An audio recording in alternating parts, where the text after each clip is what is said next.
This is about how Emily turned to nightlife glamour to Islamic grace. Let's start. Emily was brought up by her grandmother because her parents were addicted to drugs. Her grandmother was a devoted Christian who took Emily to church twice a week. She developed a strong bond with her Christian faith. Unfortunately, her grandmother passed away when she turned 18 and left Emily alone. She started her career in photography. She found herself immersed in the vibrant nightlife of Los Angeles. Her lens captured the glitz and glamour of the celebrities and high society individuals at various parties.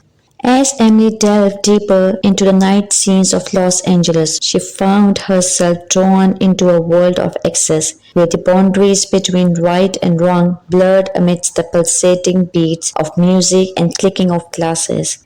Emily embraced late nights filled with partying, dancing, drinking, and relationships. Her work schedule was coming home at 4 a.m., sleeping until noon, and starting work again at 11 p.m. One night at work, Emily noticed a man named Zayn Shah. He was different from everyone else in a place where Emily knew everyone. Unlike others who drank and behaved loudly, Zayn calmly stood apart. Zayn's quiet and shy nature caught Emily's curiosity. She wondered why he didn't engage in the usual behaviors of the glamorous scene, not drinking and dancing. Why is not looking at me, trying to talk to me or asking for my number? Emily, who had Muslim friends in the past, sensed that Zayn was a practicing Muslim. It wasn't Islam itself that fascinated her, but the genuine and different way he carried himself.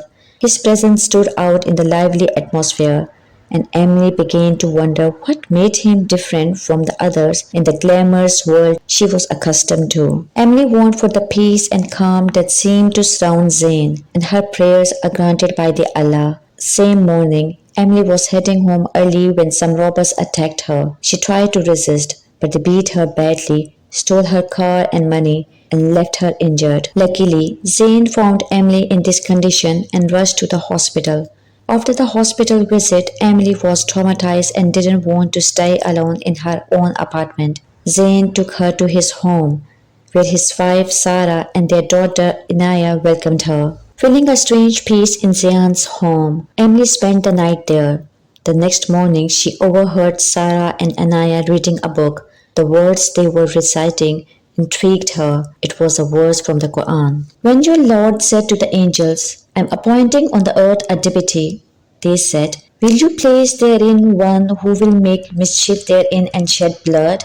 While we celebrate your praise and extol your holiness, he said, assuredly I know what you know not. Quran, the Cow 230. This verse led Anaya to ask a thoughtful question. If mankind causes mischief and sheds blood, why didn't God create us angels too? Why create humans who will shed blood? Sarah explained, Islam teaches us that human beings have been given free will and intelligence. We have the ability to choose between good and evil. Allah has granted us the freedom to make decisions, and with that freedom comes responsibility. Sarah shared another verse from the Quran. And by the soul and the one who fashioned it, then with the knowledge of right and wrong inspired it. Successful indeed is the one who purifies their soul, and doomed is the one who corrupts it. Surah Ash-Shams 91, 7-10. The words resonated with Emily. She recognized the power of choice, the ability to navigate between good and evil, ugliness and beauty. The verse shed light on the potential within every individual to make decisions that shape their character and impact the world around them. Emily came out and sat with them. Sarah continued, this verse emphasizes the internal struggle within each person.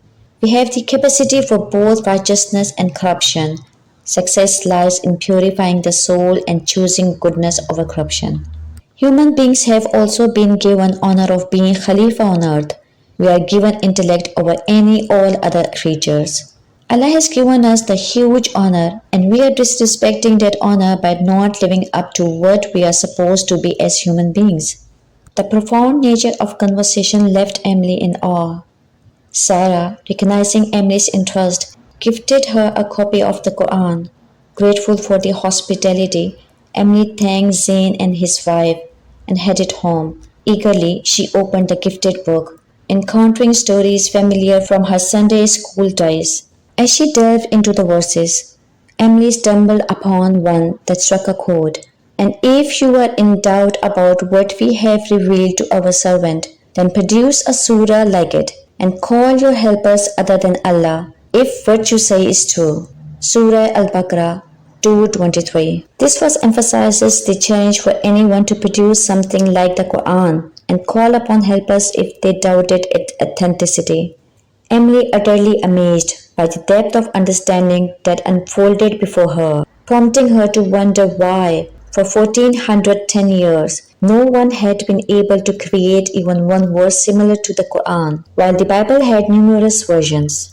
She also read this verse from the Quran. We created man out of the extract of clay. Then we made him into a drop of life germ. Then we placed it in a safe depository. Then we made this drop into a clot. Then we made the clot into a lump. Then we made the lump into bones. Then we clothed the bones with flesh. And then we caused it to grow into another creation. Surah Al-Mu'minun 23:12-14. After reading these verses, Emily felt a mix of shock and awe. The detailed description of the stages of human development left Emily amazed and deeply moved. Touched by the Quranic verses, Emily cried to God and begged for guidance. Zayn introduced Emily to an Imam who shared knowledge about Islam with her, deepening her understanding. She not only embraced Islam but also became a practicing Muslim, incorporating the teachings and rituals into her daily life.